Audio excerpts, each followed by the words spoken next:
Bien, il est 19h07 à La Réunion, 17h07 en France et 11h07 à Windsor, Canada. Nous pouvons commencer. Cher immediate past président du Rotary International, Jennifer Jones, cher gouverneur du district 9220, Luders Camalon, cher coordonnateur de zone et autres dirigeants du Rotary International et de la Fondation Rotary, chers past gouverneurs des districts d'Afrique, de France et du Pakistan, chers amis rotariens, tout protocole respecté. Bienvenue au webinaire de ce soir intitulé Éradication de la poliomyélite, qui se tient dans le cadre de la Journée mondiale contre la polio, sous l'égide du district 9220. Dans la lutte contre la polio, la devise du Rotary Servir above self, en français servir au-delà de soi-même, prend tout son sens. En apportant sa pierre à l'édifice, chacun contribue à défendre une cause qui le dépasse. Imaginons un seul instant le scénario suivant. Si la polio venait à être éradiquée, 20 millions d'enfants au moins seraient en vie et arriveraient à marcher. Ils ne connaissent pas votre nom, ni qui vous êtes. Mais s'ils le connaissaient, je pense qu'ils vous diraient merci. Merci de leur permettre d'être utiles à la société de leur pays. Et merci de leur permettre de soutenir leur famille. La lutte contre la polio continue plus que jamais. Avec nous ce soir pour en parler, le directeur 2016-2021 du Programme mondial pour l'éradication de la polio à l'Organisation mondiale de la santé, Michel Zafran, et la présidente 2022-2023 du Rotary International, Jennifer Jones. Tous deux nous diront où nous en sommes, pourquoi nous ne devons pas baisser les bras, et feront un point sur la situation en Afrique et dans le monde. Permettez-moi maintenant de vous présenter l'hôte de la conférence de ce soir, notre gouverneur de district, Luders Camalon. Luders a fait toute sa carrière dans l'éducation et la formation. Il est titulaire d'un diplôme d'ingénieur INSA à Toulouse, d'un CAPES de technologie et d'une agrégation en sciences de l'ingénieur. Il a été professeur agrégé en classe préparatoire aux grandes écoles, puis a intégré le corps d'inspection pour les sciences de l'ingénieur dans le secondaire, où il a participé à la formation des enseignants. Il a pris sa retraite de l'éducation nationale en 2017 et a été fait chevalier des palmes académiques. Luders est rotarien depuis 1995. Il est membre fondateur des Rotary Club Saint-Paul Bay et Saint-Denis Austral, où il a occupé plusieurs fonctions de responsable de commission à président de club. Au niveau du district, il a été responsable gestion des subventions du district et adjoint du gouverneur à plusieurs reprises. Avant d'être gouverneur lui-même, il a participé aux instituts de Yaoundé et d'Abidjan en Afrique, ainsi qu'à l'Assemblée internationale d'Orlando aux États-Unis. La parole est à toi maintenant, cher gouverneur. Merci Clément pour cette présentation. Chère présidente, chère vice-présidente du Rotary International, Jennifer Jones, on a eu l'occasion de se rencontrer à Abidjan l'année dernière. Je salue également la présence de Michel et de Saadia, ma collègue, gouverneur du district 9010, qui est en ligne en ce moment. Chers amis rotariens du district 9220, merci de participer à cette visioconférence consacrée à la lutte contre l'éradication de la polio. En ce qui concerne notre district, on est mobilisé depuis le début de ce mois par diverses actions dans les clubs. Et à chacune de mes visites, j'ai profité pour mobiliser les rotariens et les rotariennes de ce district pour participer et donner un peu de son temps, je dirais, et donner de soi pour l'éradication de la polio.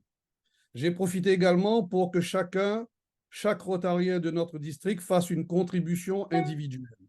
Sachez que seulement 30% des rotariens de notre district ont contribué l'an dernier à faire un don à la polio. Et je veux que cela change pour cette année. C'est pour ça que je demande une grande mobilisation de la part des rotariens de ce district. Ensuite, je dirais que la polio est présente dans notre district. Je ne vais pas citer le pays, mais elle est là. Et je sais qu'il y a des équipes qui ont commencé à vacciner. Et pas plus tard qu'au mois de juin dernier, avec l'équipe de la zone 22, j'étais avec eux pour faire une campagne de vaccination, notamment avec Gita Manek et notre directeur de zone, Patrick Chisanga, dans un village à Madagascar. Donc, la polio, l'éradication de la polio est une des préoccupations de notre district 92-20. Sachez que l'an dernier, on a donné 50 000 $ pour Polio Plus et j'espère que cette année, on va dépasser ce chiffre. La Fondation du Rotary vient d'attribuer, j'ai reçu le courrier, la somme de 2,3 millions de $ pour notre district pour mener les campagnes de vaccination dans les pays de notre district. Comme vous le voyez, chers amis rotariens, on contribue 50 000 $ et on reçoit en retour 2,3 millions de $ pour notre district. Je ne vais pas être plus loin, mais je vais insister aussi que la polio est une maladie transmissible et on a encore de gros efforts à faire dans notre district au niveau de l'hygiène et notamment l'eau. Et je soutiendrai toutes les subventions de districts qui seront demandées par les Rotariens, ainsi que le Global Grant qui seront axés sur cet axe stratégique, l'eau. Parce que c'est très important. Il y a encore beaucoup d'endroits dans notre district où les gens n'ont pas encore accès à l'eau potable. Voilà, je ne vais pas être plus long. Merci à vous. Merci à notre président du Rotary International, Jennifer Jones, ainsi qu'à Michel. Bonne conférence à toutes et tous. Merci. Merci, cher gouverneur. Laissez-moi maintenant vous présenter notre ami Michel Zafran. Je dirais mon ami. Depuis 1977, où lui et moi étions dans la même classe de mathématiques spéciales au lycée Saint-Louis à Paris, nos chemins respectifs se sont éloignés. Michel est ingénieur diplômé de l'École centrale de Lyon et possède un certificat en épidémiologie tropicale de l'université allemande d'Heidelberg. Il est retraité de l'Organisation mondiale de la santé, où il a travaillé pendant plus de 33 ans. De 2016 à 2021, il était le directeur du programme mondial pour l'éradication de la poliomyélite à l'OMS, période pendant laquelle il a également présidé le comité stratégique de l'initiative pour l'éradication de la polio, IMEP, qui rassemble en plus de l'OMS et du Rotary, l'UNICEF, le Centre de contrôle et de prévention des maladies d'Atlanta aux États-Unis, la Fondation Bill et Melinda Gates et Gavi, l'Alliance pour les vaccins. Au Rotary, Michel est membre du Rotary Club de Gex-Givonne, où il a été président de club, responsable polio du district 1710, coordonnateur En finir avec la polio pour la région 14 du Rotary International. Il est aujourd'hui vice-président pour l'Europe du Sud du comité pour la campagne du Rotary International En finir avec la polio, compte à rebours pour l'histoire, présidé par le past président du Rotary International, John Germ. La parole est à toi, Michel. Merci Clément, merci infiniment. Je vais vous présenter quelques diapositives pour vous faire un peu un point sur la situation actuelle du programme mondial d'éradication de la polio. Tout d'abord, je voudrais commencer par vous montrer le visage de Ali Maaline. Ali Maaline est un Somalien et il est la personne qui a été le dernier sur Terre à contracter la variole. La variole qui est la seule maladie humaine qui a été déclarée officiellement éradiquée par l'Organisation mondiale de la santé en 1980. Et nous essayons avec la polio d'en faire autant, d'éradiquer cette maladie virale humaine, la deuxième maladie virale humaine que nous allons éradiquer.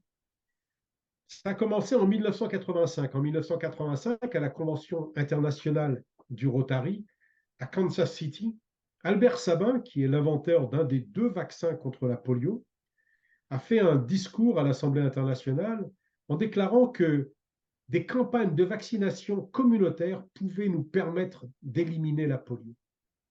Suite à ce discours d'Albert Sabin, le président du Rotary International et l'Assemblée, la Convention internationale, a lancé un défi à tous les Rotariens dans le monde de mobiliser 120 millions de dollars pour permettre des campagnes de vaccination communautaire partout dans le monde. En 1988, à la Convention du Rotary de Philadelphie, le bilan a été fait et 220 millions de dollars avaient été levés. En fait, quand tous les chiffres ont été finalisés, on avait mobilisé 247 millions de dollars. En 1985, donc, lors de cet appel d'Albert Sabin et lors de cette décision du comité de la Convention internationale du Rotary, 350 000 enfants chaque année étaient paralysés par la polio dans 125 pays dans le monde. Et depuis, les résultats sont extraordinaires. 5 des 6 régions du monde ont été certifiées officiellement par l'OMS comme ayant totalement éradiqué le virus sauvage de la polio. J'insiste sur le terme virus sauvage. Ça a commencé par, à gauche, les Amériques, avec le Pérou, ensuite le Pacifique occidental, le Cambodge, ensuite l'Europe, ensuite l'Asie du Sud-Est en 2011. Cette petite fille, Ruksha Khatur, était la dernière petite fille à avoir été paralysée par la polio en Inde. Ça fait plus de 12 ans maintenant qu'il n'y a pas eu un seul cas de polio en Inde. Et puis au milieu, vous avez cette petite fille nigérienne, Yafana Ali, qui a été paralysée par le virus sauvage de la polio sur le continent africain, au Nigeria, au nord-est du Nigeria, à Borno, cet État qui est malheureusement sous le contrôle, très souvent une grosse partie sous le contrôle du groupe Boko Haram, qui n'autorisait pas la vaccination. Et pourtant, le dernier virus sauvage à avoir paralysé un enfant, dernier virus sauvage indigène, africain, qui est paralysé un enfant en Afrique, c'est cette petite fille Yafana Ali. Donc, nous en sommes aujourd'hui à une situation qui a bien changé par rapport à la carte de 1985. 2 seuls pays sont des pays où le virus de la polio reste endémique, le Pakistan et l'Afghanistan. Et si nous regardons un peu plus précisément ce qui se passe dans ces 2 pays, vous avez ici la carte de l'Afghanistan au nord et du Pakistan au sud, en 2020, avec la situation des cas de polio, des enfants paralysés par la polio en 2020. Vous voyez tout un tas de petits personnages de toutes les couleurs, un peu partout sur les cartes des 2 pays. Alors, il y en a beaucoup, il y en a 140 en tout. 140 enfants ont été paralysés en 2020 par le virus sauvage de la polio au Pakistan et en Afghanistan. Et vous voyez tout un tas de couleurs différentes qui représentent des lignées génétiques différentes du virus. Projetez-vous maintenant en 2022 et voilà la situation en 2022. En 2022, 22 enfants, pendant toute l'année, ont été paralysés par le virus sauvage de la polio. 20 au Pakistan et 2 en Afghanistan. Vous notez 2 différences importantes entre les 2 cartes. C'est que la première a bien entendu, beaucoup plus de cas, 140, et seulement 22 en 2022. Mais vous voyez aussi seulement 2 couleurs. Et les 2 couleurs veut dire que le virus de la polio est en train de s'affaiblir. Il n'y a plus que 2 lignées génétiques du virus sauvage de la polio de type 1 qui circulent encore, qui survivent encore au Pakistan et en Afghanistan. Alors en 2023, voilà où nous en sommes. En 2023, nous avons encore trop d'enfants paralysés. 10 enfants ont été paralysés à ce jour. Mais vous voyez que les districts dans lesquels le virus sauvage de la polio sont extrêmement restreints et extrêmement concentrés. Donc, on a bon espoir, même si c'est extrêmement difficile, de pouvoir éradiquer une fois pour toutes le virus sauvage de la polio. Mais malheureusement, et votre gouverneur a fait référence à ça dans son introduction, malheureusement, on a quand même plusieurs flambées de polio en Afrique. Alors, je vous ai dit tout à l'heure que le virus sauvage de la polio avait été éradiqué en Afrique, c'est vrai. Il n'y a plus de virus sauvage de la polio en Afrique, mais il y a ce qu'on appelle des virus mutants circulants. Et voilà ce qui s'est passé au cours des 6 derniers mois avec des flambées surtout en Afrique, Afrique de l'Ouest, Afrique centrale, en République démocratique du Congo, à Madagascar malheureusement, et également dans la région du Yémen. Alors pourquoi avons-nous ces virus sauvages circulants, ces virus mutants circulants dérivés de la souche vaccinale? On ne trouve ces flambées que dans les pays où la couverture vaccinale est très très basse. Le vaccin oral que nous utilisons pour l'éradication contient un virus vivant de la polio qui a été fortement affaibli, fortement atténué. Quand un enfant est vacciné de manière orale, il va à terme excréter le virus vaccinal et donc contaminer l'environnement. Et dans les endroits où, comme l'a dit votre gouverneur, il n'y a pas beaucoup d'assainissement, où l'eau potable n'est pas disponible de manière permanente, il peut y avoir une circulation par contact fécal-oral entre les enfants. Alors, au départ, cette contamination va être bénéfique parce qu'en fait, ça veut dire que les enfants qui sont en contact avec ce virus vaccinal qui a été excrété vont aussi être vaccinés par contact. Mais par contre, si ce virus vaccinal circule trop longtemps, c'est-à-dire qu'il y a trop d'enfants qui n'ont pas été vaccinés, la couverture vaccinale est vraiment très basse, le virus vaccinal va pouvoir muter génétiquement et il peut redevenir dangereux. Et ce sont ces flambées qui vont affecter les enfants qui n'ont pas été vaccinés. Les enfants vaccinés, eux, sont protégés par la vaccination. Ce sont les enfants non vaccinés qui rentrent en contact avec ce virus mutant qui, eux, sont paralysés. Alors, que faisons-nous contre ça? Nous avons maintenant, depuis 2 ans, depuis 3 ans maintenant, un nouveau vaccin oral qui a pris une quinzaine d'années à être développé, mais il est disponible maintenant, il commence à être utilisé un peu partout dans le monde. C'est un nouveau vaccin oral beaucoup plus stable génétiquement qui permet d'éviter ou de diminuer de manière sensible les mutations et donc les flambées. Il a déjà été utilisé à 725 millions de doses dans 32 pays dans le monde. Et on voit maintenant déjà les effets avec beaucoup moins de flambées épidémiques de ce virus mutant dans les pays où il a été utilisé. En tant que Rotariens, nous pouvons être très fiers de ce qui a été accompli. Parce que depuis 1985, le travail fait nous a permis de vacciner plus de 3 milliards d'enfants, nous a permis d'éviter plus de 20 millions de paralysies. Des vies ont été sauvées parce que vous le savez, la polio peut paralyser, mais peut aussi tuer les enfants. Quand le muscle du diaphragme est paralysé, les enfants ne peuvent plus respirer. Ils en décèdent. Nous avons mobilisé des millions de volontaires de par le monde. Nous avons éradiqué 2 des 3 sérotypes du virus sauvage de la polio.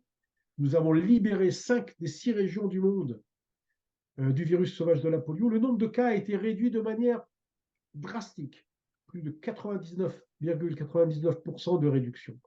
Mais aussi, nous avons mis en place une infrastructure et nous avons fait beaucoup plus que vacciner contre la polio. Vous voyez cette dame sur un vélo à mobilité manuelle, en fait, est une vaccinatrice. C'est une dame qui a contracté la polio et qui, en Afrique, au Nigeria, a pu bénéficier d'un don du Rotary qui a financé son vélo à mobilité manuelle, pour lui permettre de continuer à se joindre aux campagnes de vaccination. Nous vaccinons aussi contre beaucoup d'autres maladies que juste la polio. Quand nous allons dans des zones isolées, nous transportons des vaccins contre la fièvre jaune, des vaccins contre la diphtérie, le tétanos, la coqueluche. Nous vaccinons également contre les maladies à rotavirus ou les maladies à pneumocoque. Donc, nous ne vaccinons pas uniquement contre la polio, nous permettons également de vacciner les enfants contre d'autres maladies infantiles qui sont prévalentes dans les zones où nous allons. Et puis, une des choses que nous faisons, qui est assez peu connue, c'est que comme nous, avec nos campagnes de vaccination, nous allons dans les zones les plus isolées des pays infectés par la polio, ces pays souffrent aussi de paludisme. Et un des outils les plus efficaces contre le paludisme, c'est les moustiquaires imprégnés d'insecticides. Ces moustiquaires imprégnés sont distribués par la communauté internationale, par le programme de lutte contre le paludisme, mais eux, ils n'ont pas la logistique pour aller partout dans tous les villages. Et donc, quand nous engageons des campagnes de vaccination dans les villages les plus reculés d'Afrique ou d'Asie, ils nous donnent les moustiquaires imprégnés et nous les distribuons aux mamans ou aux parents des enfants qui viennent être vaccinés. Et puis, on en a déjà parlé, l'accès à l'eau potable est certainement un des éléments les plus importants de la santé dans ces pays, dans tous les pays du monde, mais dans ces pays en particulier où l'assainissement est très très faible. Et dans beaucoup de pays, le Rotary finance des pompes des fois qui fonctionnent à l'énergie solaire, des forages pour permettre aux populations d'avoir accès à une eau propre, à une eau potable. Et puis, je ne vais pas vous le rappeler, mais récemment, nous avons été frappés par une pandémie d'un autre virus, la COVID-19, quand en mars 2019, la pandémie a été déclarée dans le monde. Le programme mondial d'éradication de la polio a décidé d'arrêter la vaccination contre la polio. Complètement. Pourquoi? Pour deux raisons. D'abord, nous ne voulions pas, avec nos équipes de vaccination, aller dans les villages les plus reculés et puis transmettre la Covid, que nous ne connaissions pas très bien encore à l'époque, aux personnes qui encore n'avaient pas été infectées ou exposées à ce virus. Mais aussi, nous avions du personnel, nous avions des laboratoires, nous avions de la logistique, des véhicules qui pouvaient être utiles aux pays dans lesquels nous étions présents pour leur permettre de lutter contre la Covid. Donc pendant près de 6 mois, nous avons mis tout notre personnel, toute notre logistique, toute notre infrastructure à la disposition des pays dans lesquels nous étions présents pour leur permettre de lutter contre la Covid. Ce sont des exemples du plus de Polio Plus. L'éradication de la polio qu'a lancé le Rotary n'est pas simplement une éradication de la polio. Nous avons fait beaucoup plus et nous continuons à faire beaucoup plus. Mais attention, malgré tous les progrès que nous avons réalisés, le risque persiste. Et c'est pour ça qu'il ne faut pas s'arrêter maintenant. Si on s'arrêtait maintenant, c'est très simple. En l'espace de 10 ans, nous aurions à nouveau 200 000 enfants paralysés partout dans le monde. Vous en avez sans doute entendu parler, mais en juillet 2022, aux USA, à New York, un homme de 20 ans, qui n'avait pas été vacciné, a été paralysé par la polio. Le virus qui l'a paralysé est apparenté à un virus qui avait été détecté auparavant dans les eaux usées, à Londres, et puis auparavant à Jérusalem. Donc ce virus circule. Il faut absolument l'éradiquer totalement pour que nous soyons réellement sûrs que nos enfants ne seront jamais à risque de contracter cette maladie. Mais finir le travail coûte extrêmement cher. Il faut continuer, bien qu'il n'y ait que quelques cas au Pakistan, en Afghanistan, à Madagascar, comme vous l'avez vu, et puis dans certaines zones d'Afrique, il faut continuer à vacciner environ 350 millions d'enfants tous les ans dans plus de 40 pays dans le monde. Des pays où il y a encore des flambées de polio, mais puis aussi des pays où il n'y a plus de polio, mais il faut éviter que si le virus revenait par voyages internationaux, il puisse se réinstaller. Il faut vacciner, il faut financer des vaccinateurs, et il faut aussi maintenir les laboratoires et la surveillance épidémiologique qui nous permettent de vérifier si le virus est présent ou non. Et tout ça, ça coûte beaucoup d'argent. Il nous manque encore environ 1 milliard de dollars pour la mise en œuvre totale du plan stratégique 2022 à 2026. Le Rotary s'engage à mobiliser 50 millions de dollars tous les ans.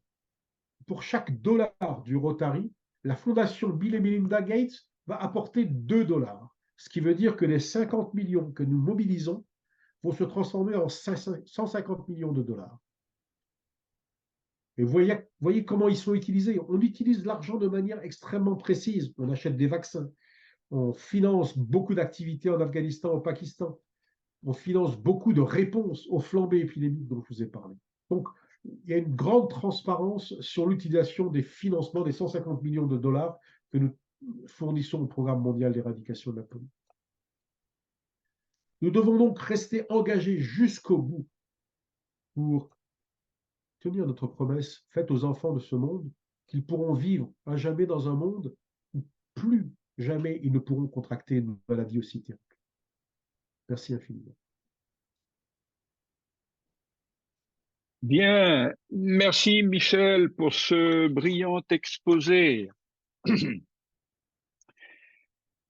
Chers amis, maintenant j'ai l'immense honneur de vous présenter notre immédiate past président du Rotary International, Jennifer Jones. C'est une occasion qui, pour moi, j'espère, n'arrivera pas qu'une fois dans la vie.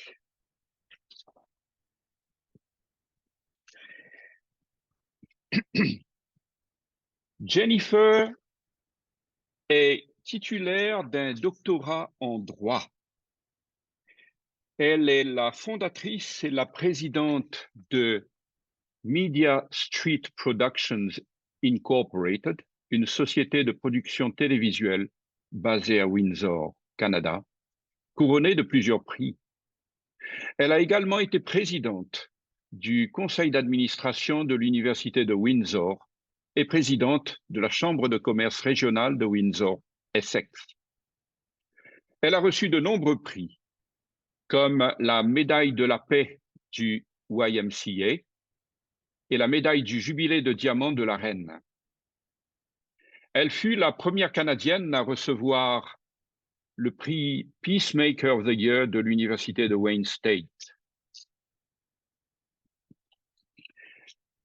Sur le plan rotarien, Jennifer est membre du Rotary depuis 1997, où elle a occupé les postes de vice-présidente, administratrice du Rotary International et de la Fondation Rotary, training leader, présidente de commission, modératrice de l'Assemblée internationale et gouverneur.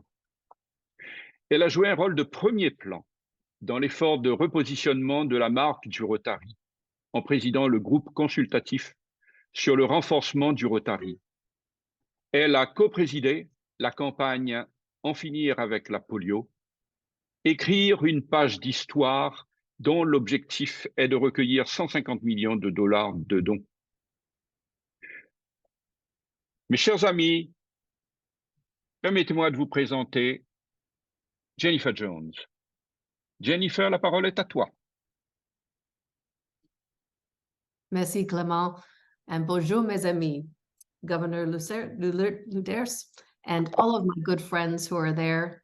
It is a pleasure to be able to join you this evening for this very important polio event. I know that it is very personal, as we have just heard from my good friend Michel, and as you well know, having a case in Madagascar brings it very close to home. I'd like to thank my friend Michel for including me and asking me to join in this important event.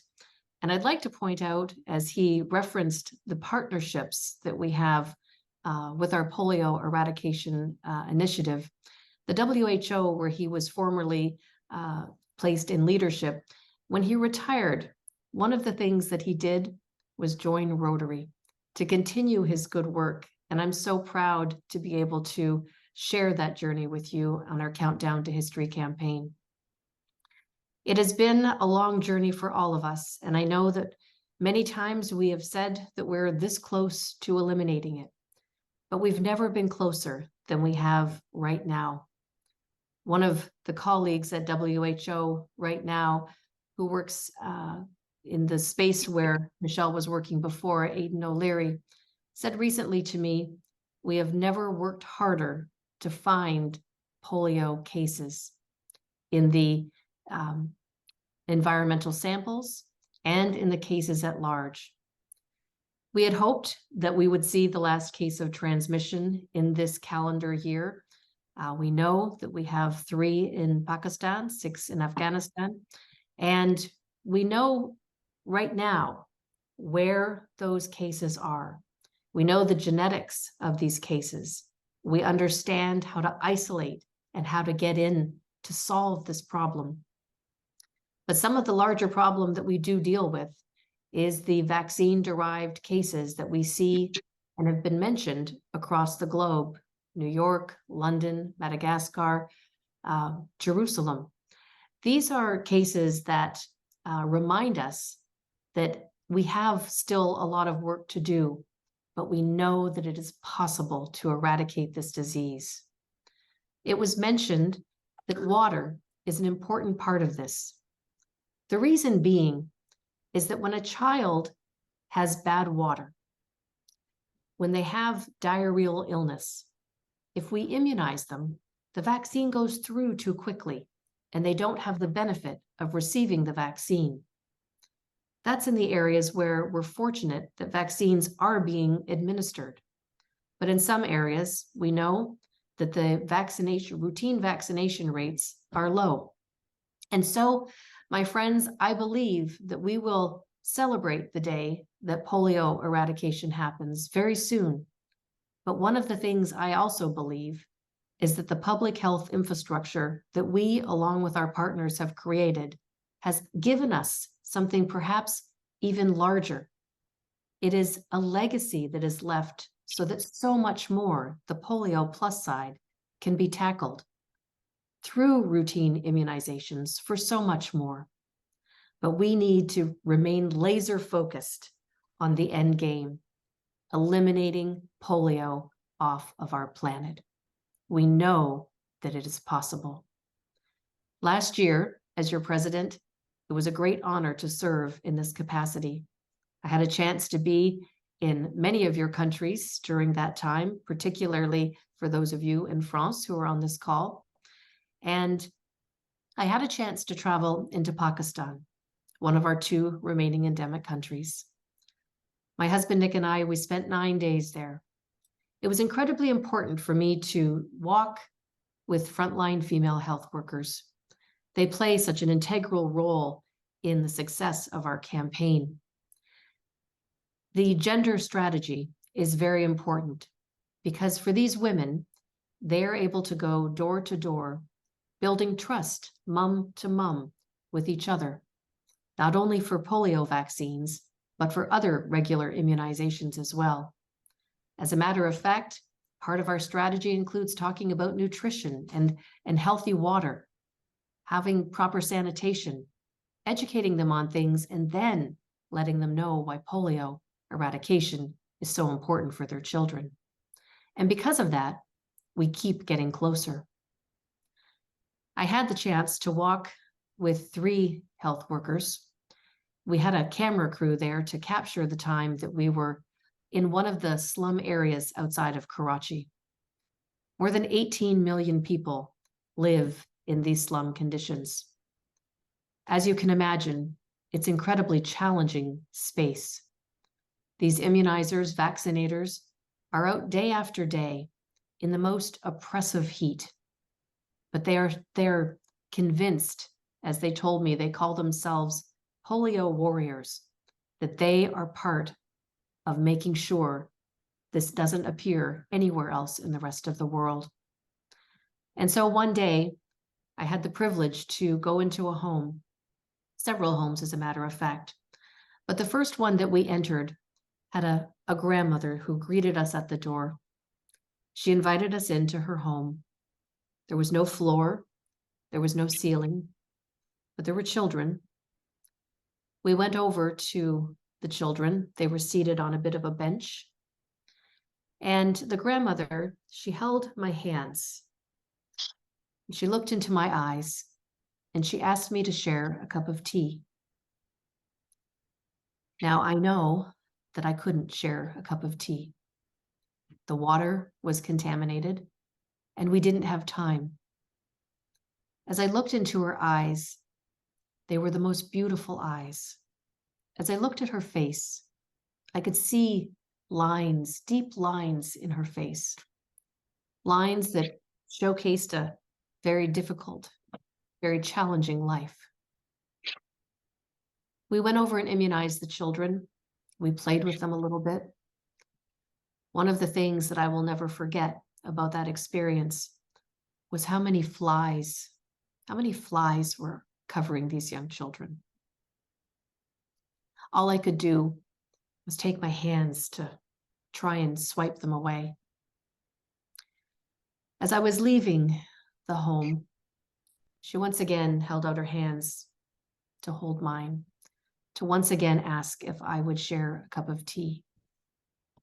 I knew that I couldn't share the tea. We left and we went on to several additional homes. As we were concluding our time there, I was able to get back into an air-conditioned car, and the women, went on for many more hours in the day in this oppressive heat. I couldn't talk for probably about a half an hour. Nick was sitting there, and I knew that if I began to speak, the tears would pour out and that I wouldn't be able to contain myself. One of the things that gives me comfort from that situation is understanding that while those children will have many challenges in their life, they will never have polio. And I take a lot of comfort in knowing that we are doing everything to make sure that these children are protected. My friends, it has been a long journey. We talk about polio fatigue. It's real. We know that. But we also know that, as Michelle was telling us, these cases that have come up in other parts outside of the endemic world, that they remind us that we have to keep our promise to the children of the world. We must do everything in our power to ensure that every last child receives these critical life-saving drops. That is our imperative. That is our promise. And we keep our promises. So what do? We see our Rotary family around the world doing all amazing things, particularly during this time when World Polio Day is tomorrow. Rotarians across the world are doing all kinds of creative fundraisers. I have one here in my hand from the Netherlands, tulip bulbs in the colors of polio. They sell thousands and thousands of tulip bulbs to raise money. In my home community, we have pizza for polio tomorrow night at my husband's home club. I have shoes and Polio Now shoes that help to remind us as we're out doing walks everywhere that we go, that polio is something that we need to keep top of mind. Rotaractors from Paris, two of them in fact, started a campaign, and I want to give a shout out to Minnie and Rashid, who started a campaign called Climb Like Ibrahim. I know that many of you on this call understand what this is about. It's a sixth edition of this event, where more than 40 people, 40 walkers, climbing over 53 days to climb the Pyrenees, with a goal of raising 20,000 euros. And it's posted on Rotary's polio site, npolio.org, if you want more information or to donate. And to date, they have raised more than 14,000 euros. The campaign will go on, I know, till the end of December. So there's time to be able to contribute to this walk, a walk that is in honor of their good friend Abraham, who was a polio survivor, who said going to school every day for him was like climbing a mountain. It's given us something to engage and unite behind. There's the pizza for polio, there's pints for polio. Everywhere I go, people decide that having a beer and giving education and advocacy to those around them is something worth doing. Getting creative with all of the things that we do. For all of you on the call from Madagascar, I want to thank you profoundly, our Rotary family there, for what you're doing, for immunization over the past many months. I know that it has been a lot of work, but this is important work. And when we have meaningful opportunity, meaningful service for our hearts and our hands and our heads, it helps us to understand that the work of Rotary is so profound. For my friends in Reunion, I know that you are reaching out to the community. In Mauritius, I know that you are also doing this. raising and getting people together from both inside our Rotary community tomorrow and the community at large. And I think this is critically important because it helps others to understand that this is not just Rotary's journey. It is a global effort for us to eradicate this disease. Advocacy and awareness and fundraising are our biggest contributions as Rotary family members to this journey. Every one of our partners in the Polio Eradication Initiative brings something different to the table, but that's where we shine, helping others to understand that polio still exists. That's the awareness, the advocacy, working alongside our governments of the world to raise this awareness and advocate for funding. You've done this very well in France. I know that President Macron has committed 50 million euros to our campaign over the next 3 years. One of the best things we could do, each and every one of us, each and every one of you, is to reach out to your representatives in your area with a thank you note. Send one to the president saying thank you for supporting one of the most important public health initiatives of our time, the only second disease in the history of mankind to be eliminated. Tomorrow, I will travel to my nation's capital, Ottawa, Ontario, Canada. It is a trip that Michelle and I have taken together before, meeting with government officials, meeting with members of all levels of our government, the members of municipal parliament, provincial parliament, federal government, and also our Senate. The main reason for my journey tomorrow is to advocate for additional funding from our Canadian government, who has given $960 million over 5 successive governments. I bring that up not to tell you the amount, but to tell you this because it's one of the most nonpartisan issues in the entire world. It doesn't matter which party is in power. They understand that keeping this promise to the children of the world is incredibly, incredibly important. So advocacy, awareness, and fundraising. We have raised, as a Rotary family, Rotaractors and Rotarians, we have raised more than $3 billion for this initiative. I can't tell you how proud I am to be part of an organization that leads by example, that shows the rest of the world that we will make sure that we cross the finish line. So my friends, as we support our polio efforts, Governor Luders has also told us about the Polio Plus Society. You have this in your district and a challenge. I know that there is a desire for 100 new Polio Plus Society members by the end of this Rotary year. Right now is a wonderful opportunity to make that commitment, to say, I want to be part of history. I want to be part of making sure that no child is ever paralyzed from this disease again. So thank you. Thank you profoundly for everything that you are doing, whether you are coming to us tonight from Africa, from France, from elsewhere in the Rotary world, whether you are a Rotarian, a Rotaractor, or as I like to say, a Rotary member, you are part of this family, and it is our job, our commitment together to do this. And I'm proud to walk alongside each and every one of you. I'm proud to wear my End Polio Now t-shirt because it means that we are doing something so much larger than each and every one of us.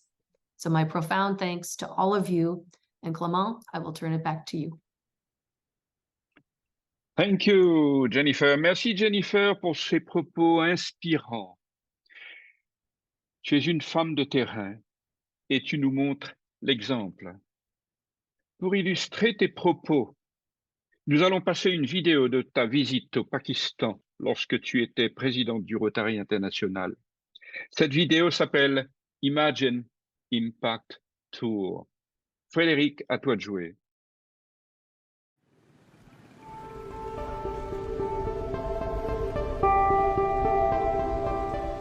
मैं इस काम को लीड करती हूँ। As a worker मैं बच्चों को पोलियो के कतरे जो है ना ठंडे दो वो मैं पिलाती हूँ। मैं कहती हूँ जैसे हमारे लिए पानी ज़रूरी है ना, इसलिए हमारे बच्चों के लिए ये वैक्सीन ज़रूरी है। कैसे हैं आप लोग सब? हमारी कैंपेन का आज पहला दिन है। आपको पता है हमारी हर कैंपेन बहुत इम्पोर्टेंट होती है। इसकी वजह आप लोगों को पता होगा कि हमारे पास I've seen so many amazing things in my life as a Rotarian, but nothing compared to 9 days in Pakistan, observing what it takes to reach every last child. My optimism in this program has never been higher, and that's because there are so many people out there who it's not 9 days, it's 9 months, it's 9 years. They've been in it for the long haul. When we went to the first house and knocked on the door and it opened, walked in, अस्सलाम वालेकुम, क्या हाल है, कैसी हैं, तबीयत से ठीक है? to be able to see firsthand what the workers were doing inside of that home. It's the mum to mum, it's the building of trust, and it's so much bigger than polio. We're looking for opportunity for women to gain and garner trust with each other. I can't thank them enough for what they do. With grace and with leadership. I'm really excited to be able to learn from you. How have you seen a difference in polio vaccinations from when you started to where we are now? मैं 2012 से इस polio worker में टीम में हूँ, यहाँ पे काम कर रही हूँ। अभी काफ़ी फ़र्क है। पहले हम घर जाते थे, कभी बच्चे को पिलाते थे, कभी छोड़ देते बच्चे को, यानी चलो बच्चे खैर वो नहीं पिलाएंगे, कुछ भी नहीं होगा। अभी तो बहुत ज़रूरी है, घर जाकर बच्चे का पूरा डेटा लेते हैं। अगर कोई बच्चा हमसे रह भी जाते हैं, हम दोबारा जाके उनको पिलाते, वैक्सीन करते। We're out in the field immunizing children, and these door-to-door health workers are carrying a paper register, filling out all of the data. It goes back into a center where it's digitized and put into, a data collection area. I am absolutely amazed at the level of accuracy that happens. This is one of the child, age 16 months, house number, and the number of round missed. These are the persistently children. So How they take that data and drill it right down to a home, to a community, to a child who's refused, who we need to go back to. It is to a finite science. And I was blown away by seeing the level of intensity of what we're seeing at the National Emergency Operations Center, our partners there, what they've been able to accomplish, what we've all been able to accomplish. We're in good hands, both from a decision-making perspective and from a frontline perspective. There's a lot of women who are integrated into the campaign throughout in leadership roles as well, everything from decision makers at the National Emergency Operations Center to doctors to the health minister. And seeing those things up close and personal was really impactful for me. We need to understand that every piece of advocacy that we can do, every story that we can tell, every door we can open, every dollar we can raise, it goes towards making sure that these children that I've just been in the field with are going to walk. हम ये चाहते हैं कि ये हमारे जो ठंडे कतरे जो है ना हर बच्चे के मुंह तक पहुंचे, ताकि कोई बच्चा मजदूर ना रहे और पोलियो फ्री हमारा पाकिस्तान हो जाए. I want our Rotary family to know that the end is in sight. I want our Rotary family to know that their work has meant something and that it means something. But I also want everyone to know we're not done, and we need to be vigilant.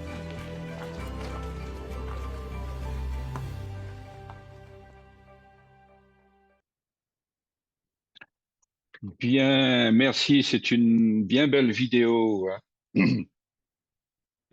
Bien, alors chers amis, nous avons terminé avec les présentations de nos intervenants et nous allons maintenant passer aux questions-réponses. Et avant de passer aux questions, nous avons le plaisir ce soir de recevoir quelques intervenants des pays où la polio sévit sévèrement. Et ce soir, je tiens à remercier le PDG et Arch Clump Society, Abdullah Farhan Essa, il est vice-président du Comité national Polio Plus du Pakistan. PDG Abdullah, est-ce que tu peux nous dire quelques mots sur la situation au Pakistan? Yeah, hi. Yeah, this is District Governor 2020-21, Professor Dr. Farhan Issa Abdullah from Pakistan. So I hope you can all hear me.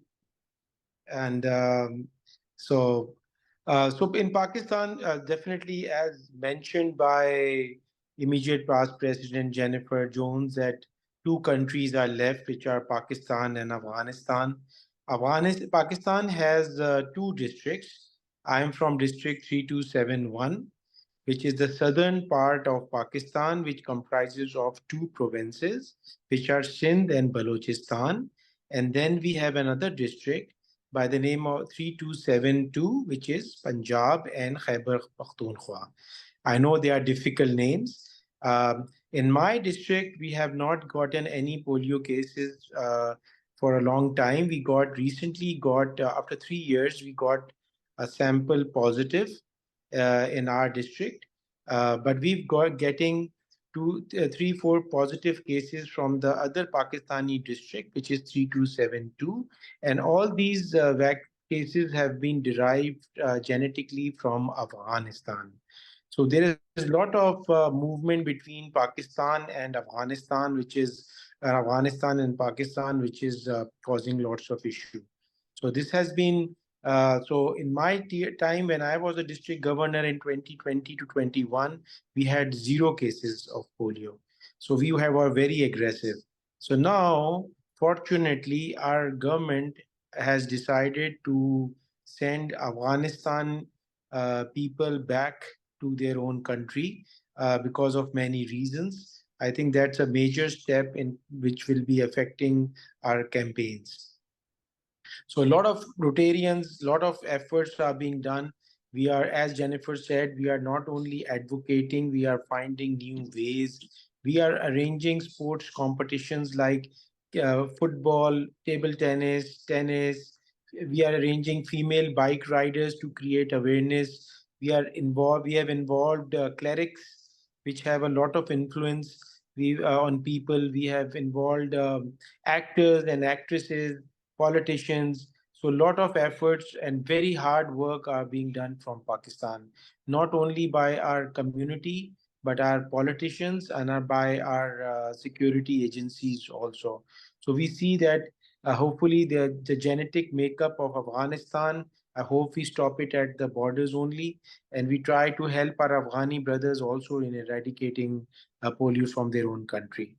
So so lots of these campaigns are regularly going on, and we identify non-vaccinated children in every community, and then teams with Rotarians and Rotractors also go and visit them and try to. Then we have a lot of refusals also. So those refusals we address them also by advocating, and we also address the refusals. So we have 2 types of refusals.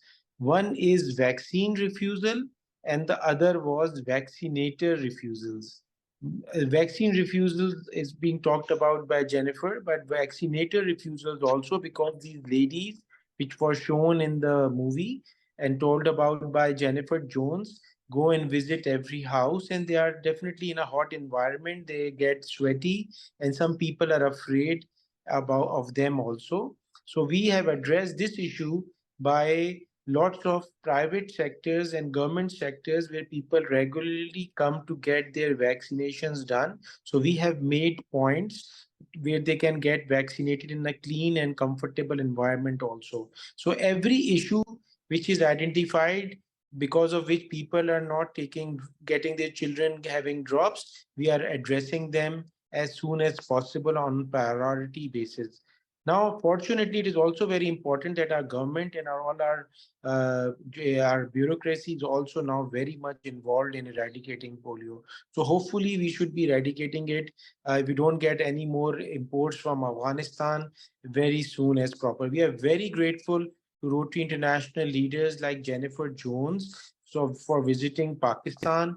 Our movement, our National Polio Plus Committee, which leads these movements, is being run by Rotary Foundation trustee, Mr. Aziz Memon, who is the chairman of the National Polio Plus Committee. And he is every day, 24 hours, 7, working on these with me as his vice chairman for Pakistan, working for eradicating of polio.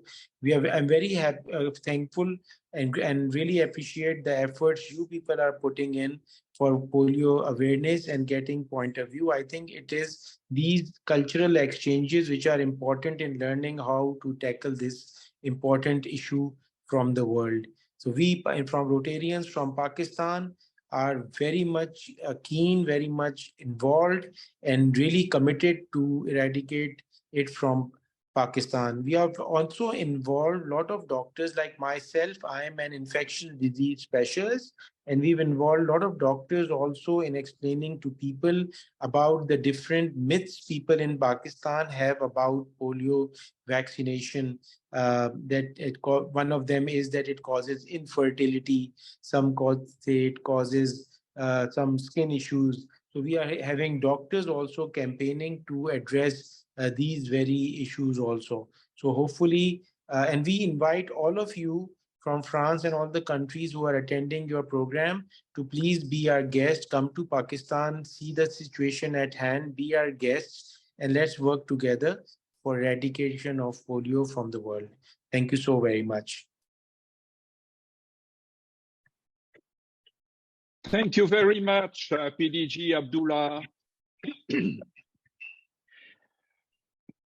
Nous devons, comme PDG Abdullah l'a souligné, être plus vigilants que jamais et vraiment continuer cette lutte. Le Pakistan, c'est peut-être un peu loin pour nous de l'île de la Réunion, dans le district 92-20, mais plus près de chez nous, dans notre district, à Madagascar, il y a des cas de polio.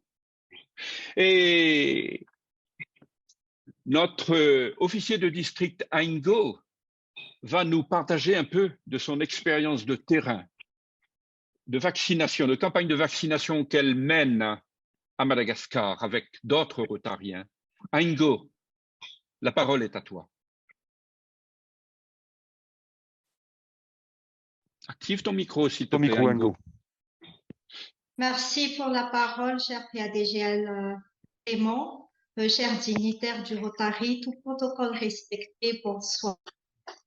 Et félicitations pour l'organisation de cette conférence qui est, je crois, très importante pour notre district, vu qu'on a une épidémie de polio dans notre district. Et merci à nos invités des autres districts aussi de nous honorer de votre présence ce soir. En effet, malheureusement, on a une épidémie de polio ici à Madagascar qui a commencé en 2020 suite à une déficience des vaccinations de routine à cause de la pandémie. En 2022, il y a eu 15 cas de paralysie de CVDP1 et en 2023, il y a eu 18 cas de paralysie. L'IMEP dans le pays, comme vous l'avez dit tout à l'heure, composé de l'OMS, l'UNICEF, la Fondation Bill & Melinda Gates, Rotary, et on a aussi les représentants de CDC dans le pays, a proposé 4 tours de campagne pour cette année pour riposter contre cette propagation. Moi, en tant qu'officier de district polio, j'assiste aux réunions de l'INEP pour accompagner dans l'organisation de ces campagnes-là. Nous, dans le Rotary, nous travaillons étroitement avec l'IMEP sur place pour voir où est-ce que nous, on peut aider dans l'arrêt de propagation du virus. Nous travaillons principalement sur les sensibilisations ici à Madagascar parce que un des plus grands défis que nous avons rencontrés ici, c'est une crise de communication, là où on a les rumeurs, donc c'est le refus des parents à accepter les enfants pour se faire vacciner. Et bien évidemment, comme tous les pays où il y a des zones enclavées, l'accès à ces pays. Là où le Rotary a intervenu, c'est dans la sensibilisation. On a accompagné l'UNICEF dans la sensibilisation auprès des écoles, auprès des parents. On a aussi accompagné les vaccinateurs sur terrain, là où on a des bénévoles. On a fait appel à des bénévoles et on s'est éparpillé dans les zones où les Rotariens ont pu recruter des bénévoles. Il est très important de noter que dans un cas comme Madagascar, cette question de sensibilisation sur la vaccination ne peut pas se faire tout seul par soit l'IMEP, soit par le Rotary. Donc nous, dans le Rotary, on a essayé d'apporter d'autres organisations externes comme des ONG, des entreprises, des écoles pour faire la sensibilisation.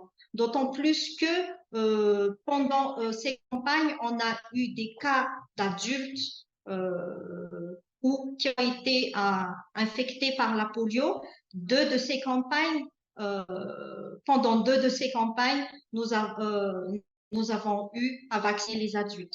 Donc, le rôle du Rotary a été d'emmener les organisations externes à l'IMEP aussi, à contribuer à la sensibilisation sur l'importance de la vaccination. Nous avons eu les opérateurs téléphoniques qui ont fait des broadcasts dans tout le pays. Nous avons eu les entreprises qui ont fait des communications broadcast aussi pour pouvoir effectuer les vaccinations dans les entreprises. Ce mois-ci, nous avons fait la vaccination dans les écoles et la sensibilisation dans les écoles. Je tiens à profiter de cette occasion pour appeler tous les clubs du district à participer à la sensibilisation sur l'importance de la vaccination. Maintenant, on a la journée mondiale contre la polio. Il y a beaucoup de clubs qui font des levées de fonds, qui font aussi des sensibilisations. Nous, demain, on fait une conférence où on va appeler les écoles et les organisations qui travaillent avec les enfants pour faire une sensibilisation, auprès des personnes qui peuvent influencer les parents à adhérer à la vaccination. Donc, si tous les clubs du district peuvent se réunir et supporter Madagascar dans cette sensibilisation, je suis sûre qu'on pourra avoir beaucoup plus d'impact. Comme je l'ai dit avant, il y a eu 13 cas de paralysie en 2022, il y a eu 18 cas de paralysie en 2023 et la semaine passée, on a eu 5 notifications de paralysie. L'IMEP Madagascar ne va pas s'arrêter tant que les notifications de paralysie ou d'autres cas environnementaux ou cas communautaires ne sont pas tous effacés. Donc, je Je réitère mon appel au district et au club à se réunir pour cette sensibilisation sur l'importance de la vaccination. Merci à vous. Merci, officier de district polio Aingo, pour cet éclairage. Je pense que le district gouverneur est en train de réfléchir à comment répondre à ton invitation et à ton appel. Nous allons essayer de voir si quelqu'un d'Afrique, parce qu'il y en a quelques-uns, quelqu'un d'Afrique peut nous donner un éclairage sur la situation sur son continent. Si quelqu'un du continent africain peut intervenir, merci à lui de cliquer sur le bouton « Lever la main » pour qu'on le repère. Bien. Alors, faites-le parce que ça nous éclairera. Et entre-temps, avant de donner la parole aux questions, nous allons passer la parole à Marie-Claude Galland qui, ce soir, n'a pas pu se connecter avec nous, mais qui nous a fait quelques remarques. Marie-Claude est docteure en médecine. Elle est membre du Rotary Club Saint-Denis-la-Montagne. Est-ce que Fabrice, tu peux nous lire son message, s'il te plaît? Bonsoir à tous. Donc, je vais vous lire le message de Marie-Claude Galland, docteur à l'île de la Réunion. Donc, voici son message. Bonjour à toutes les personnes intervenant dans ce webinaire.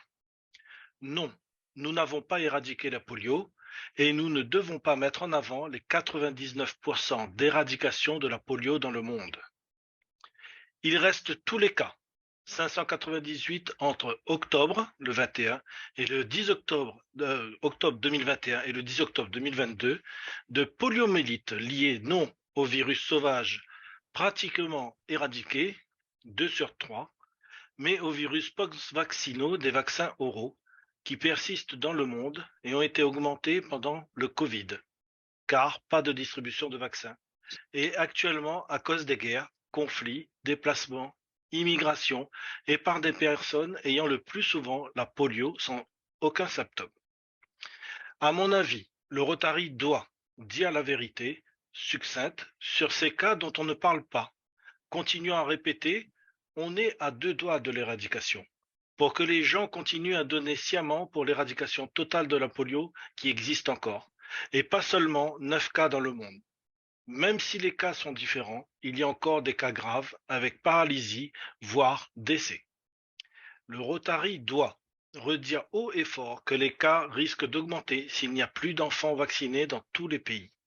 Ceux qui utilisent les vaccins injectables, protégés, mais pouvant être vecteurs, ou avec un nouveau vaccin par voie orale dans les pays qui n'ont pas les moyens d'avoir une hygiène basique et une eau potable, sans excréments vecteurs de ces poliovirus.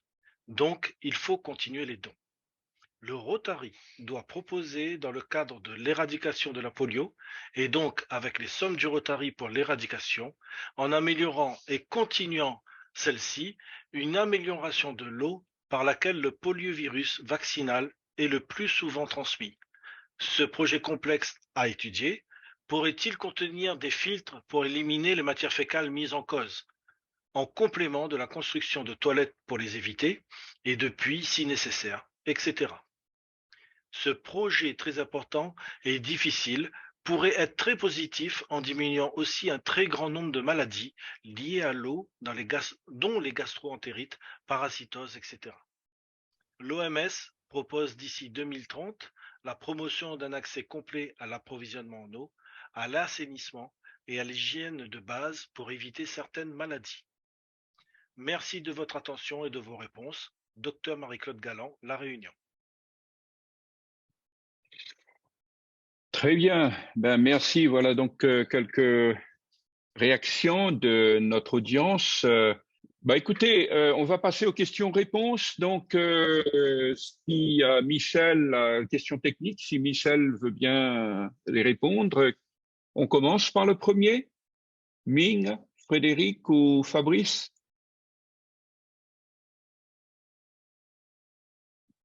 Oui, nous avons une question de Nitin du Rotary Club de Maïbo.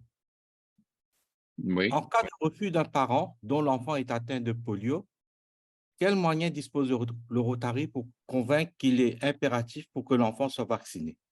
Merci. Nitin du Rotary Club de Maïbo, île Maurice.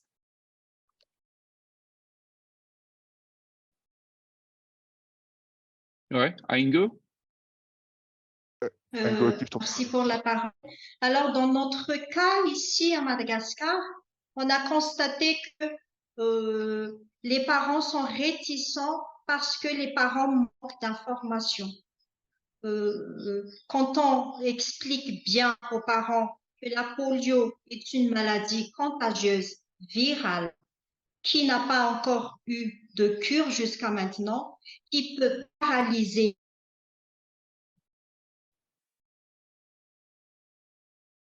On a perdu Ingo, on dirait. Sont pas aussi réticents que ça. Donc, c'est toujours une question de communication. Quand on leur réconforte aussi que ce sont des vaccins qui ne sont pas périmés, que la chaîne de froid a été bien respectée, les gens ne sont pas trop réticents. Tout est dans la communication. Le défi, c'est de pouvoir atteindre toutes ces personnes-là qui sont mal informées. Merci à vous. Très bien, merci pour ta réponse, Ingo. Michel a quelque chose à rajouter? Oui, juste une autre, ce que fait Ingo est extraordinaire. On a vu aussi dans un certain nombre de pays des personnes qui sont survivantes de la polio et qui donc ont un handicap depuis un certain nombre d'années, comme la personne que je vous ai montrée sur une des diapositives qui en fait est paralysée des jambes, mais qui est devenue vaccinatrice. Ces survivants de la polio sont aussi des avocats extraordinaires pour convaincre les parents, parce qu'ils peuvent parler de la douleur que c'est que d'avoir la polio, de vivre avec la polio.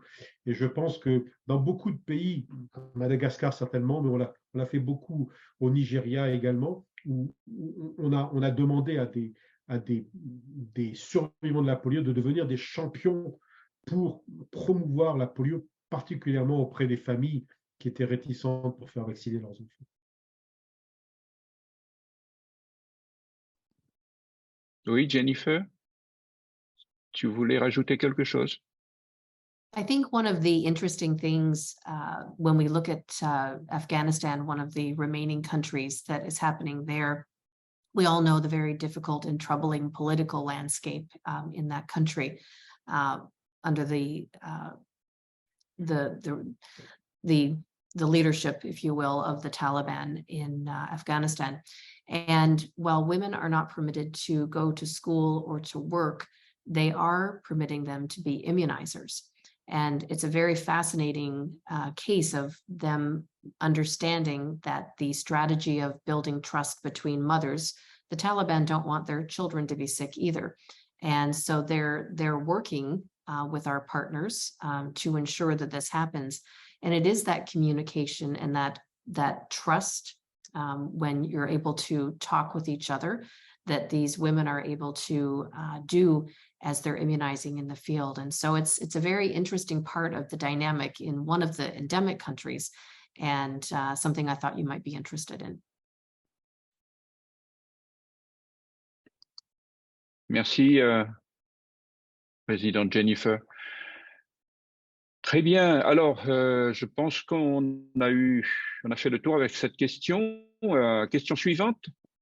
Est-ce que la polio est contagieuse? Si oui, est-il fréquent chez les adultes? Si oui, parlons-nous ici des adultes sujets du 3e âge ou tout le monde est susceptible, ou est-ce que tout le monde est susceptible d'en avoir?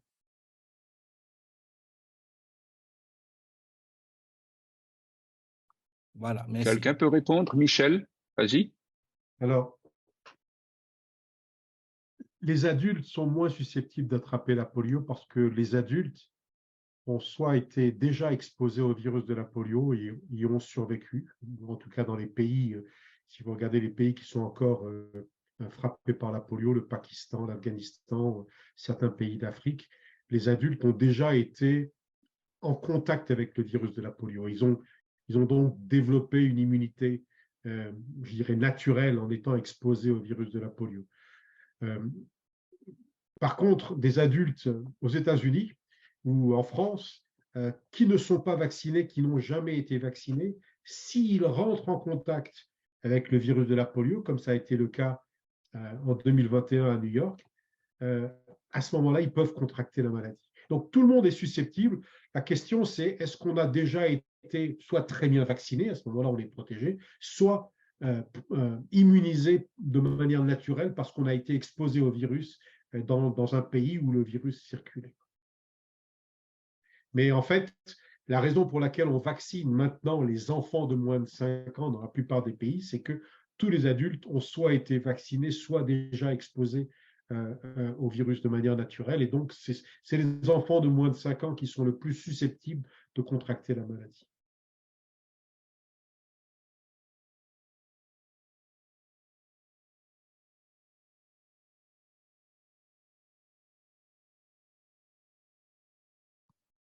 Question suivante.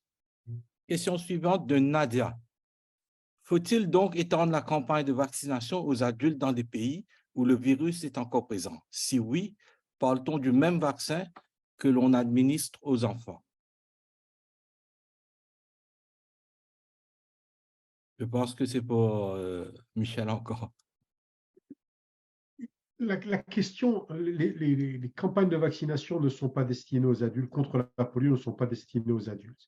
Les campagnes de vaccination, par exemple, en Angleterre ou à New York, dans le comté de New York, on a fait des campagnes de vaccination de rappel qui ont inclus des adultes parce qu'il y avait une circulation du virus dans la population, qu'il y avait beaucoup de communautés qui refusaient la vaccination et donc où les adultes n'étaient pas vaccinés.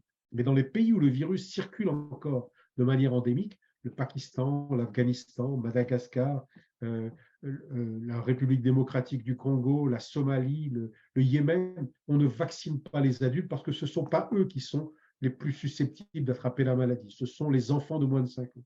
Si le virus circule, les adultes ont déjà été exposés, sont déjà protégés, soit de manière naturelle, soit par le vaccin.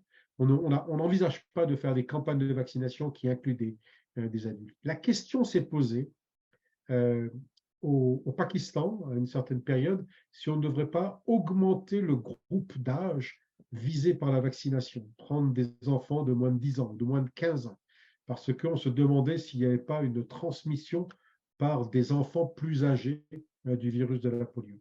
Mais d'abord, au niveau logistique, c'est extrêmement complexe d'augmenter la population cible, c'est beaucoup plus coûteux aussi. Donc, on essaye de cibler de manière très précise les groupes d'âge que nous vaccinons pour pouvoir faire ça de manière le plus efficace et que l'argent que nous investissons soit utilisé de la meilleure manière possible. Oui, Ingo? Dans notre cas ici à Madagascar, en cette année 2023, il y a eu 2 cas de polio chez les adultes, un adulte de 24 ans et un adulte de 35 ans. Ce qui a changé le profil des personnes qui peuvent être atteintes par la polio à Madagascar et ce qui a amené l'INMEP à étendre la vaccination auprès des adultes. Il y a eu 4 campagnes cette année, en 2023, et parmi 2 de ces campagnes, il y a eu des vaccinations pour les adultes, mais seulement dans les régions où il a été suspect et les régions à risque. La question s'est beaucoup posée à Madagascar. Pourquoi dans certaines régions on a vacciné les adultes, pourquoi dans certaines régions non? Et comme vient de dire Michel Zafran tout à l'heure, c'est un cas typique à traiter et ça a été le cas à Madagascar. Merci à vous. Oui, très bien. Question suivante, Fabrice Ming, je crois qu'il y a une question. C'est rappel Oui, de vaccination pour adultes. Hein. Voilà, de PADG Jean-Henri Cugeron. Donc, les rappels de vaccination pour adultes, on en parle. Question. Bien sûr, il faut faire des rappels de vaccination pour les adultes. Il y a un problème de coût-efficacité. Dans les pays qui ont un système de sécurité sociale, les adultes doivent se faire des rappels de vaccination, pas uniquement contre la polio, mais contre la diphtérie, contre la coqueluche, tout un tas de maladies qui, en fait, étaient prédominantes chez les enfants, mais qui peuvent revenir chez les adultes s'il n'y a pas de vaccination. Les rappels de vaccination, c'est en général tous les 10 ou 15 ans. Dans les pays, je dirais, où l'économie est beaucoup plus faible, comme Madagascar, le système de santé, il serait bien de faire des rappels pour les adultes aussi, si c'était possible. Mais la priorité en termes de santé publique, c'est de vacciner les enfants parce que ce sont eux qui sont le plus susceptibles de contracter la maladie. Si les adultes peuvent avoir accès à la vaccination, si le pays peut financer ça, ou si les adultes peuvent financer ça, c'est très bien. Mais au niveau santé publique, financement de la santé publique, la priorité, c'est quand même de protéger les enfants qui sont, eux, le plus susceptibles de contracter la maladie. Très bien, très bien, très bien.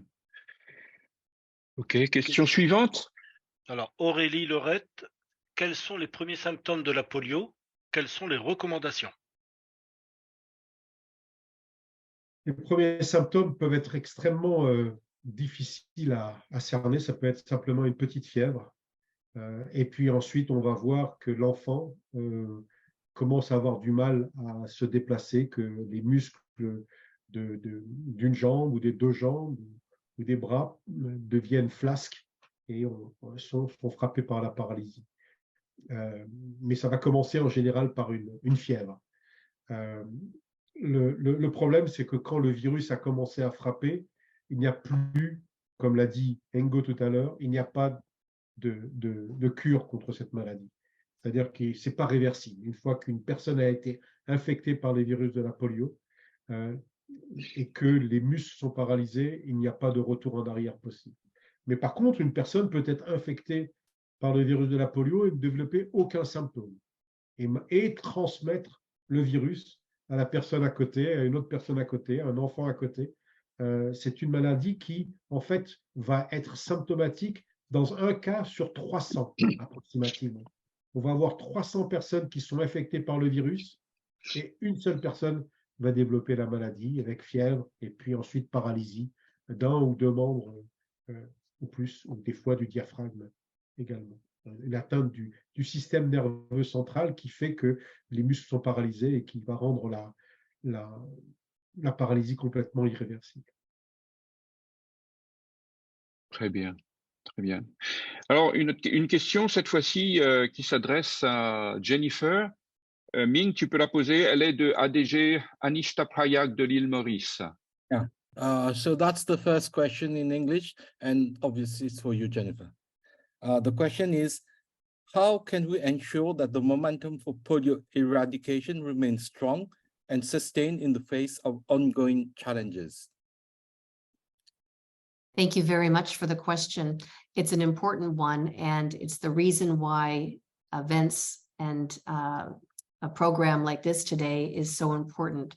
To keep the momentum going, we must keep the awareness going. As Hango has said, we have to keep talking about this. We need to make sure that people understand that it is a reality that we are dealing with.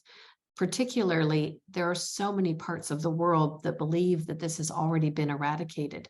And yet, as we saw, as was talked about in New York, the areas where people believe this is gone, they don't immunize for it. If someone's not and they are exposed, there can be danger. So we need to keep talking about this. We know from the pandemic that this can spread. We've said many, many times over, it's a plane ride away. And we see right now that is very much the truth. Michelle can speak to this with more technical detail, but we know the cases that we see in the non-endemic countries can be traced back to the endemic countries. And the cases, the strain that is out there, is not something that's just arriving. It's come from someplace, and we know that it has origins back to the endemic countries. So we must remain vigilant. We must continue to have events like this to educate each other on the dangers, so that each of us can go out with good information, good knowledge, sharing it with our neighbors, particularly for those of you who are in areas of high risk right now.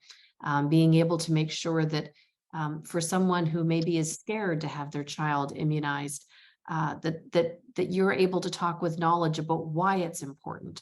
So this kind of an event right now is critically important. And I'm very, very heartened that this is going on in many, many places around the world. Over the last week, this coming week, and the weeks to follow, there is so much that our Rotary family is doing to raise awareness, and this is critically important to our crossing the finish line. Très bien. Thank you, Jennifer. Okay, next question. On a encore beaucoup de questions? Encore une en tout cas là. Quels moyens informatiques sont mis en place pour optimiser le programme de vaccination et s'assurer de toucher tous les enfants? Le Rotary y participe-t-il? Question de Vincent Cellier. Le programme mondial pour l'éradication de la polio a de tout temps été un programme qui cherchait les innovations, qui travaillait avec les innovateurs. Alors, je vais vous donner quelques exemples, mais il y en a beaucoup en fait. On a utilisé beaucoup des applications de téléphone pour s'assurer que les cas de polio étaient rapidement rapportés, enregistrés et transmis au centre névralgique du programme dans le pays. Donc, les vaccinateurs disposent dans beaucoup de pays d'une application sur leur téléphone pour pouvoir rapporter les cas de polio ou rapporter les cas de paralysie flasque aiguë qui sont peut-être des cas de polio, ou simplement faire de la surveillance en disant ici on a un cas qui est suspect. On a également utilisé des images satellites qui nous ont permis, par exemple au Nigeria, quand il y avait encore de la polio au Nigeria, dans les années 2014, 2015, 2016, de voir quelles étaient les zones où il y avait de la population dans les zones qui étaient contrôlées par le groupe Boko Haram, et donc où il était extrêmement difficile et même très dangereux d'envoyer des vaccinateurs. Donc ces images satellites extrêmement précises nous permettaient de voir si des gens vivaient dans les différents villages et si les gens vivaient, si on pouvait accéder à ces villages. On a de tout temps essayé d'innover par des systèmes informatiques, des systèmes d'information extrêmement développés. Et je dirais que ces innovations du programme de la polio, qui ont souvent été appuyées par le CDC des États-Unis, par l'Organisation mondiale de la santé, financées souvent avec de l'appui au programme de recherche par le Rotary et par la Fondation Bill Gates. Toutes ces innovations ont été utilisées après avoir été testées et mises en place dans le programme de la polio, ont ensuite très souvent été utilisées par la santé publique, les programmes de santé publique mondiale bien au-delà de la polio. Bien. On a encore d'autres questions? Ming et Fabrice, moi aussi, j'aurais une ou deux questions à Michel. Alors, une question de Sisurun Darshini Anishta.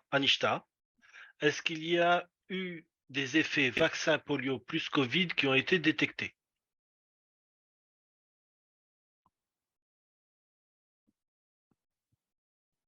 Je ne suis pas sûr de comprendre la question. Oui, moi non plus, je comprends pas bien. Est-ce que Anishta peut reformuler cette question? Si la question c'est est-ce qu'il y a des contre-indications à être vacciné contre la polio et contre la Covid en même temps, je pense qu'on a suffisamment de recul maintenant sur les vaccins contre la Covid et les vaccins contre la polio pour dire qu'il n'y avait pas de contre-indication, mais je ne sais pas si c'était ça la question. Très bien. On passe à la question suivante. Est-ce qu'on en a encore? Question de Clem. À quel moment pourra-t-on affirmer que la polio aura été éradiquée, si toutefois l'éradication totale est possible? L'éradication totale est possible. Alors, on a deux échéances importantes qui sont séparées. La première, c'est l'échéance du virus sauvage de la polio qui circule encore uniquement au Pakistan et en Afghanistan. Et il va falloir compter au moins 3 ans après la dernière détection de ce virus et une surveillance mondiale qui continuera pendant ces 3 ans pour déclarer que le virus sauvage a été éradiqué. Et ensuite, on a l'échéance du virus dérivé de la souche vaccinale, ce virus mutant qui est causé par l'utilisation d'un vaccin qui contient un virus vivant atténué. Et c'est ce qu'on a malheureusement à Madagascar en ce moment ou dans d'autres pays en Afrique. Alors, il y a deux causes. La cause, c'est d'abord le fait que la couverture vaccinale, le système de santé est trop faible, la couverture vaccinale est trop basse, et ça a été aggravé par la pandémie de Covid qui a fait qu'il y a beaucoup de vaccinations qui ont été arrêtées pendant 2-3 ans. Et puis, par ce vaccin qui a un défaut qui peut, à terme, dans les zones où il n'y a pas beaucoup de couverture vaccinale, causer ces mutations génétiques. Et donc, cette deuxième échéance, ce sera une fois que le virus sauvage, celui qui est en Pakistan, en Afghanistan, sera éradiqué, ce sera le retrait total du vaccin oral qui contient ce virus vivant atténué. Le programme mondial, il y aura une discussion certainement internationale au niveau de l'Assemblée mondiale de la santé. Tous les pays du monde en discuteront et planifieront un retrait total du vaccin oral. Et ça, ce sera compliqué parce qu'il y a encore 120 ou 130 pays dans le monde qui utilisent ce vaccin. Il faudra que ce soit fait de manière coordonnée et très, très précise pour retirer ce vaccin et ne plus utiliser que le vaccin injectable, le vaccin qui contient un virus tué, le vaccin inactivé, qui commence maintenant à être utilisé un peu dans tous les pays. Donc voilà, il y aura 2 étapes et cette deuxième étape sera sans doute encore très longue parce qu'on espère stopper la transmission des virus mutants dans les années à venir, mais il faudra ensuite complètement retirer le vaccin qui est la cause à terme, quand il est mal utilisé, de ces flambées.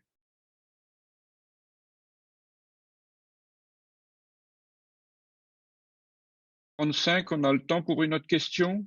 Peut-être Fabrice de Jawariat. Alors voilà, de Jawaria Saïd Hamidou. Est-ce nécessaire de vacciner les enfants non atteints de polio par mesure de protection à un endroit où la polio n'existe pas encore, mais qu'une île voisine en a?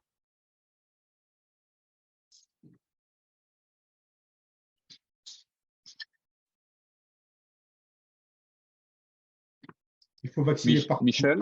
Il faut vacciner partout les enfants, même s'il n'y a pas de polio dans une île. Malheureusement, le virus peut revenir tant qu'il n'a pas été éradiqué.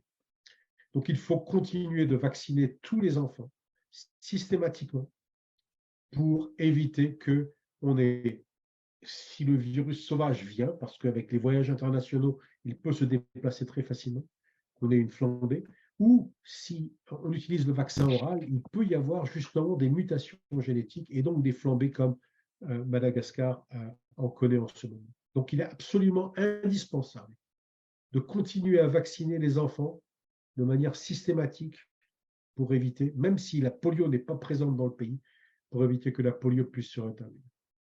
Tant qu'on n'a pas éradiqué complètement, tant qu'il n'y a pas eu de déclaration d'éradication mondiale du virus de la polio. Bien. Merci Michel. Alors, je vais poser… Pardon Clément. Et vous, personnellement, en tant qu'adulte, ou vos enfants, ou vos petits-enfants, continuez à vous vacciner vous-même. Vaccinez vos enfants, vaccinez vos petits-enfants. Assurez-vous que tout le monde se vaccine. Parce que vous pouvez être responsable de la transmission du virus à d'autres personnes. Donc, continuez de vous vacciner et insistez pour que vos amis et les membres de votre famille soient vaccinés. Très bien, très, très bien. Alors, dernière question, c'est de moi, Michel. On a tous ces partenaires, l'OMS, le Rotary, on sait ce qu'il fait. L'UNICEF, la Fondation Bill et Melinda Gates, Gavi, est-ce que le CDC, est-ce que brièvement, tu peux nous expliquer brièvement le rôle de chacun de ces partenaires, parce que nous, Rotary, nous ne sommes pas seuls dans ce combat. Ce qui est extraordinaire dans l'initiative mondiale pour l'éradication de la polio, c'est justement cette dimension de partenariat, où chacun des partenaires vient avec sa force et ses caractéristiques pour pouvoir contribuer à un effort qui est unique dans le monde. Alors, le Rotary, vous savez ce qu'on fait au Rotary, mais le Rotary est fort de tous ces millions de membres de partout dans le monde et peut faire tout le travail que fait ENGO de mobilisation sociale, de communication, de levée de fonds. Il y a un travail absolument extraordinaire. L'OMS, c'est plus l'agence, je dirais, technique, l'agence qui va définir les stratégies au niveau technique, pas toute seule, parce qu'elle va demander aussi son avis aux autres partenaires techniques, mais qui va être un peu le leader en termes techniques et aussi en termes de surveillance épidémiologique. L'UNICEF est une grande centrale d'achat de vaccins. En plus d'être une organisation qui se focalise sur la santé des enfants, qui fait donc beaucoup de travail pour communiquer sur la nécessité que les enfants soient bien traités partout dans le monde, y compris par la vaccination, donc fait beaucoup de mobilisation sociale, fait beaucoup de communication. L'UNICEF est aussi la centrale d'achat de l'initiative mondiale pour l'éradication de la polio, des vaccins. Donc, c'est eux qui font les appels d'offres. C'est eux qui vont essayer d'avoir les vaccins au meilleur coût qui vont être disponibles, s'assurer qu'on ne manque jamais de vaccins. Le Centre de lutte contre les maladies a une spécificité. Ils font beaucoup de choses. Ils envoient beaucoup de personnel un peu partout dans le monde. Ils en détachent au sein de l'OMS, au sein de Gavi, au sein de l'UNICEF. Et ils en envoient aussi dans les pays. Mais le CDC des États-Unis a une spécificité extrêmement importante, c'est qu'ils font tout le séquençage génétique du virus. Quand il y a un virus qui apparaît quelque part dans le monde, il va être testé, il va être identifié dans les laboratoires qui existent dans les différents pays, mais à chaque fois, il va être envoyé aussi en référence au centre mondial qui se trouve au CDC, qui va faire le séquençage génétique extrêmement précis du virus pour savoir d'où il vient, comme l'a dit tout à l'heure Jennifer, d'où vient ce virus qui est tout d'un coup apparu à New York. Et bien, on sait qu'il avait été détecté auparavant à Londres, on sait qu'il avait été détecté auparavant à Jérusalem, on sait qu'il vient d'un vaccin de type 2 qui a circulé dans les pays. Et Gavi, l'alliance, la fondation Bill Gates, bon, c'est un gros pourvoyeur de fonds. Ce n'est pas le plus gros au cours de l'histoire de l'initiative mondiale pour l'éradication de la polio, mais récemment, ils ont certainement été les pourvoyeurs de fonds les plus importants. Mais ils financent aussi beaucoup d'innovations technologiques pour la surveillance environnementale, pour justement l'utilisation des images satellites dont j'ai parlé tout à l'heure. Ils financent beaucoup d'innovations extrêmement poussées au niveau informatique, au niveau technologique. Et puis, Gavi, c'est le dernier partenaire qui a rejoint l'Alliance. Gavi a été créé en l'an 2000 pour promouvoir la vaccination de tous les enfants contre toutes les maladies, mais en particulier contre les maladies pour lesquelles des vaccins avaient été introduits dans les pays riches, mais n'étaient pas encore introduits dans les pays pauvres. Et dans le cadre de l'initiative mondiale pour la polio, pour l'éradication de la polio, Gavi finance l'accès de tous les pays les plus pauvres aux vaccins inactivés, aux vaccins injectables de la polio. Donc, chaque pays qui bénéficie, la 91, qui bénéficie de l'appui de Gavi, peut demander à disposer de vaccins inactivés pour son programme de vaccination de routine. Donc, jusqu'à 2 doses par enfant né dans les pays. Et il finance ça entièrement. Jennifer veut rajouter quelque chose.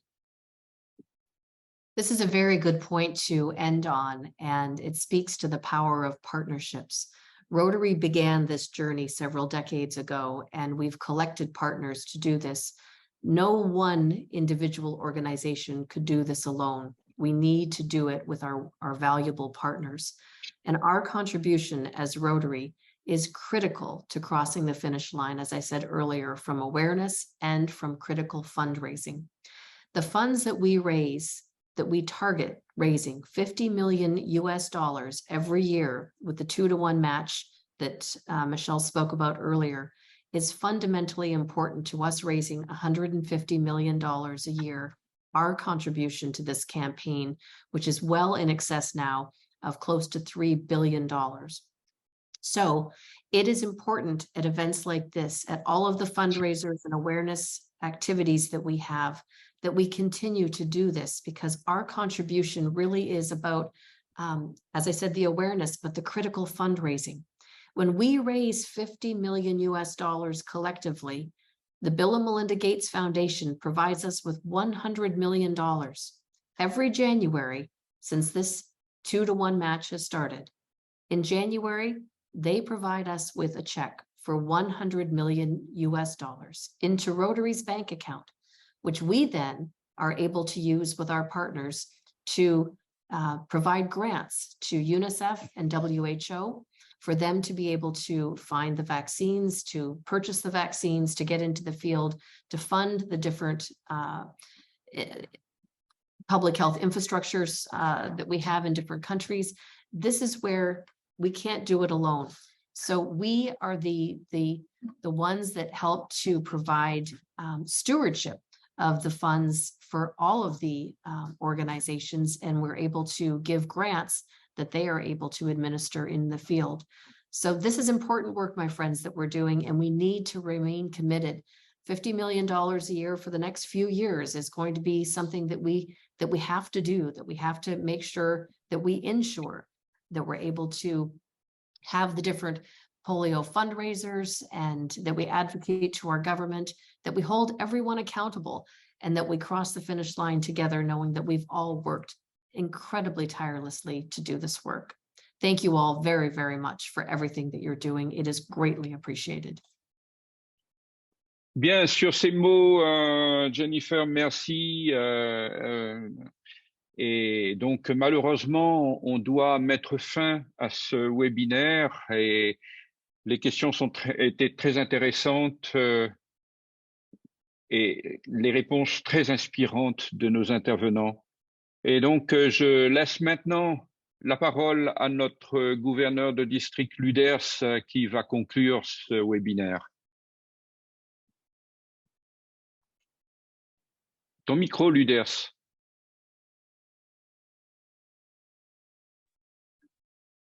Je souhaiterais remercier nos intervenants exceptionnels qu'on a eus ce soir. Notre campagne d'éradication de la polio démarre bien avec cette visioconférence.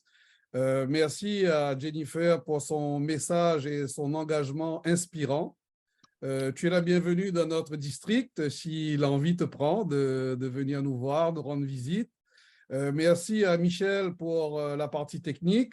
Et à nos amis rotariens, comme vous avez pu le constater, près de chez nous, la polio est là.